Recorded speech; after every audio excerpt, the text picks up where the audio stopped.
Hello दोस्तों, नमस्कार। GK Educare point में आपका स्वागत है। दोस्तों, आज हम लोग मध्यकालीन भारतीय इतिहास से जुड़े हुए एक टॉपिक को पढ़ेंगे। टॉपिक है लोधी वंश। और ये वंश जो है दिल्ली सल्तनत का एक भाग है और उन्हीं के बारे में आज जानेंगे। चलिए, लोधी वंश से जुड़े हुए जो कुछ महत्वपूर्ण तथ्य दिए गए हैं उन तथ्यों को एक एक करके देखते हैं। चलिए आरंभ करते हैं। लोधी वंश का संस्थापक बहलोल लोधी था, यानी लोधी वंश की जो स्थापना की थी वह बहलोल लोधी था। वह 19 अप्रैल 1451 को बहलोल शाहगाजी की उपाधि से दिल्ली के सिंहासन पर बैठा था।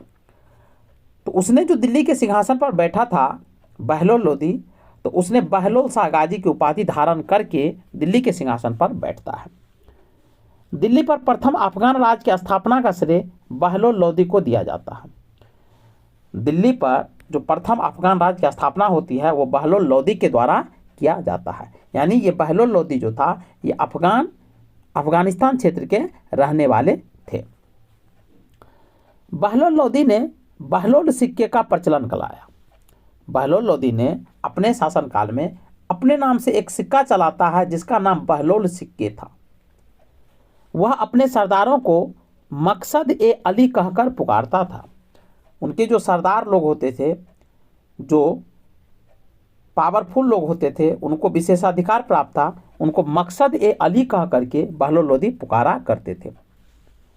वह अपने सरदारों के खड़े रहने पर स्वयं भी खड़ा रहता था। आपको इससे स्पष्ट होता होगा कि सरदार जब खड़े रहते थे तो शासक खड़े रहते थे। तो अब इससे आप अनुमान लगा सकते हैं कि सरदार कितने शक्तिशाली थे। यानी सरदार के ही चलता था, सरदार के अनुसार ही राजा शासन करते थे। आगे बढ़ते हैं। बहलोल लोधी का पुत्र जिसका नाम निजाम खां था 17 जुलाई 1498 ईस्वी में सुल्तान सिकंदर शाह की उपाधि से दिल्ली के सिंहासन पर बैठा। बहलोल लोधी के पुत्र का निजाम खां था और वह 1489 ईस्वी में सुल्तान सिकंदर शाह की उपाधि धारण कर दिल्ली के सिंहासन पर आसीन होता है। 1504 ईस्वी में सिकंदर लोधी ने आगरा शहर की स्थापना की। सिकंदर लोधी एक योग्य शासक माना गया है। उनके द्वारा जो कुछ महत्वपूर्ण कार्य किए जो बहुत ही इंपॉर्टेंट थे, तो सिकंदर लोधी ने ही आगरा शहर की स्थापना की। बहुत ही इंपॉर्टेंट पॉइंट है, याद रखेंगे। भूमि के लिए मापन की प्रमाणिक पैमाने गजे सिकंदरी का प्रचलन सिकंदर लोधी ने किया था। यानी भूमि को जो मापा जाता था और माप करके उस पर टैक्स यानी कर निर्धारित किया जाता था, इसके लिए सिकंदर लोधी ने गजे सिकंदरी नाम का प्रचलन कराया। और इसके तहत जमीन की पैमाइश होती थी, यानी उसको मापा जाता था और टैक्स निर्धारित किया जाता था। अकबर और शेरशाह सूरी जब बाद में शासक बनते हैं मुगल काल में, तो उन्होंने भी सिकंदर लोधी के द्वारा कुछ किए गए कार्यों का अपने शासनकाल में प्रयोग किया। जैसे भूमि मापने की जो एक पैमाना था उनका भी उसने प्रयोग किया था। चलिए आगे बढ़ते हैं। गुलरुखी शीर्षक से फारसी कविताएं लिखने वाला सुल्तान सिकंदर लोधी था। दोस्तों, बहुत ही इंपॉर्टेंट है ये पॉइंट। ये प्रश्न पूछे गए हैं कि गुलरुखी के नाम से किसने कविताएं लिखा करते थे, तो इसका सही उत्तर है सिकंदर लोधी। और याद रखेंगे ये लोधी वंश के सुल्तान थे। ऐसा भी पूछा जा सकता है गुलरुखी शीर्षक के नाम से जो कविताएं लिखते थे वह शासक किस वंश से संबंधित थे, तो लोधी वंश से संबंधित थे। सिकंदर लोधी ने आगरा को अपनी नई राजधानी बनाया और इसके आदेश पर संस्कृत के एक आयुर्वेद ग्रंथ का फारसी में फरहंगे सिकंदरी के नाम से अनुवाद हुआ।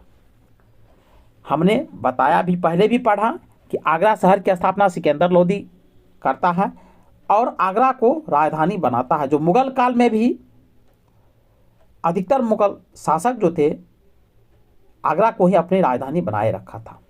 हालांकि अकबर के शासनकाल में आगरा से राजधानी फतेहपुर सिकरी स्थानांतरित हो गई थी। उसके बाद कह रहा है कि इसके आदेश पर संस्कृत के एक आयुर्वेद ग्रंथ का फारसी में फरहंगे सिकंदरी के नाम से अनुवाद हुआ। इसने नगर कोट के ज्वालामुखी मंदिर की मूर्ति को तोड़कर उसके टुकड़ों को कसाईयों को मांस तोड़ने के लिए दे दिया था। सिकंदर लोदी नगर कोट में जो एक ज्वालामुखी मंदिर था उनको तोड़ करके उनके जो टुकड़े थे कसाईयों को मांस तोड़ने के लिए यानी मापन में प्रयोग करने के लिए दे दिया गया था। तो इससे स्पष्ट हो रहा है कि हिंदुओं के प्रति जो सिकंदर लोदी की विचारधारा थी वो कट्टर मुसलमानों की थी। इसने मुसलमानों को ताजिया निकालने एवं मुसलमान स्त्रियों को पीरों तथा संतों के मजार पर जाने पर प्रतिबंध लगा दिया था। मुसलमान की जो रीति रिवाज थे उनके खिलाफ भी इसने कुछ कदम उठाया, जैसे ताजिया निकालने पर प्रतिबंध लगा दिया। मुसलमान स्त्री को पीरों और संतों के जो मजार होते थे जहां उनको दफनाए जाते थे संत पीरों को, उसी को मजार कहा जाता है, उस पर भी जाने पर प्रतिबंध लगा दिया था। गले की बीमारी के कारण सिकंदर लोदी की मृत्यु 21 नवंबर 1517 ईस्वी को हो गई। गले की बीमारी हो गई थी जिसके कारण इसकी मृत्यु हो जाती है 1517 ईस्वी में। इसी दिन इसका पुत्र इब्राहिम शाह की उपाधि से आगरा के सिंहासन पर बैठा।